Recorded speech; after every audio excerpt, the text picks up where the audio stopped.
গত কয়েকদিনের অবিরাম বৃষ্টিপাতের কারণে কালাইন শিলচর সড়কের বিভিন্ন স্থানে গর্তের মিছিল সৃষ্টি হয়েছিল। সড়কের কিছু অংশে গর্ত ভরাট করেছিল NHIDCL বিভাগ। গর্ত ভরাট করলেও উপযুক্তভাবে কাজ না করে শাক দিয়ে মাছ ঢাকার চেষ্টা করে আর কাজ করা হয়নি। ফলে গত 2-3 দিনের খরা থাকায় সড়ক জুড়ে ধুলোবালির ঝড় উঠেছে। এতেই ছাত্রছাত্রী সহ ব্যবসায়ীরা বিপাকে পড়েছেন।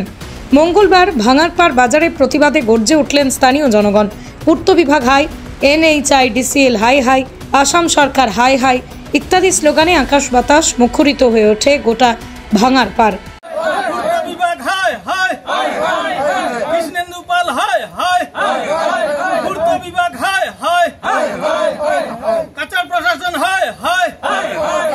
শিলচর কালাইন রাস্তার ধুলাবালিতে জল মারতে হবে, শিলচর কালাইন রোডের কাজ যেতে হবে, শিলচর কালাইন রোডের জনগণ নিয়ে দুর্নীতি করা মানছি না, মানবো না, শিলচর কালাইন এলাকার জনগণ করা মানছি না, মানবো না। স্থানীয় জনগণের অভিযোগ, মন্ত্রী কৃষ্ণেন্দু পালের প্রতিশ্রুতিতে খুব শীঘ্রই সড়কের গর্ত ভরাট করা হবে, এমনটাই কথা দিয়েছিলেন তিনি। কিন্তু আজও সেই প্রতিশ্রুতি অধরা। প্রতিশ্রুতি পালন করতে না পারলে পদত্যাগের দাবি জানান কাছাড় জেলা যুব কংগ্রেসের সহসভাপতি মুসলিম উদ্দিন বড়ভূঁইয়া। স্থানীয় জনগণের অভিযোগ, বর্তমানে কালাইন শিলচর সড়কে যাতায়াত করা মুশকিল। বৃষ্টি হলেই জল কাদায় থই থই পরিস্থিতি, আর রোদ হলে কালাইন শিলচর সড়কে মরুভূমি সদৃশ্য ধুলোর ঝড়ে নাকাল জনজীবন। বেহাল সড়কের গর্ত ভরাটের নামে মাটি মিশ্রিত পাথর ফেলার ফলে সড়কে ধুলার বেসামাল পরিস্থিতি দেখা দিয়েছে, যেখানে পথচারী যাত্রী থেকে স্বস্তি নেই।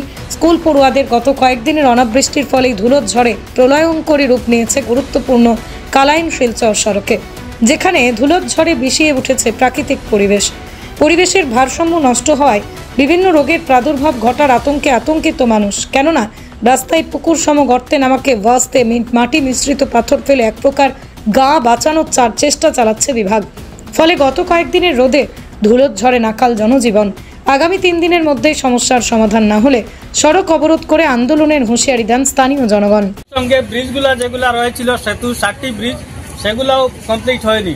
এর মধ্যে একটা ব্রিজ 3-4 বার করে ভেঙে গিয়েছে, কিন্তু প্রশাসন বা আমাদের পূর্ত বিভাগ কোনো গুরুত্ব দেয়নি। কৃষ্ণেন্দু পাল মহাশয় আমাদের জনগণের চিন্তাধারা কোনো মাথায় রাখেননি।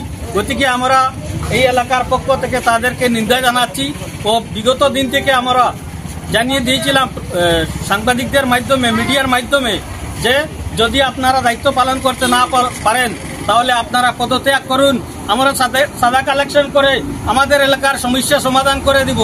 যদি আপনারা না পারেন তাহলে আমরা দেখিয়ে দিব। তাই আমরা আজকে দীর্ঘদিন থেকে দেখেছি কালাইন বাজার থেকে রানীঘাট অবধি রাস্তার মধ্যে যেগুলা যখন রোদ দেয় তখন ধুলাবালি আমরা রাস্তায় যাতায়াত করতে পারছি না, ব্যবসা চালিয়ে যেতে পারছি না, ছাত্রছাত্রী যারা তারা স্কুলে যেতে পারছে না।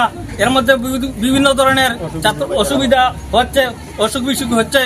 যখন বৃষ্টি দিয়ে কাদার মধ্যে পুকুরের মতো হয়ে যায়, কিন্তু প্রশাসন বা জেলা আমাদের পূর্ত বিভাগ কোনো গুরুত্ব দেওয়া হয়নি। বারবার বিভিন্ন এরিয়া থেকে জনগণ যেটুকু পদক্ষেপ নেয় তাদেরকে ব্যক্তিগতভাবে হুমকি প্রদান করা হচ্ছে।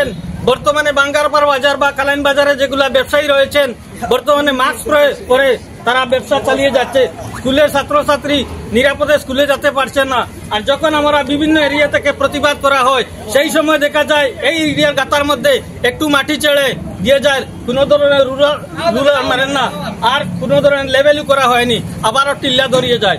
সেই তারপরও আরো বেশি ধুলাবালি হয়ে যায়। তাই আমি ডিস্ট্রিক্ট প্রশাসন, কাছাড় জেলা প্রশাসন বা পূর্ত বিভাগকে অনুরোধ করছি, আপনারা অতি সত্বর সমস্যা সমাধান করে আমাদের জনসাধারণ বা স্কুলের ছাত্রছাত্রী সবাইকে চলতে ফিরতে দিন, নাহলে আমরা আগামী দিনে বৃহত্তরভাবে আন্দোলন গড়ে তুলতে প্রস্তুত আছি।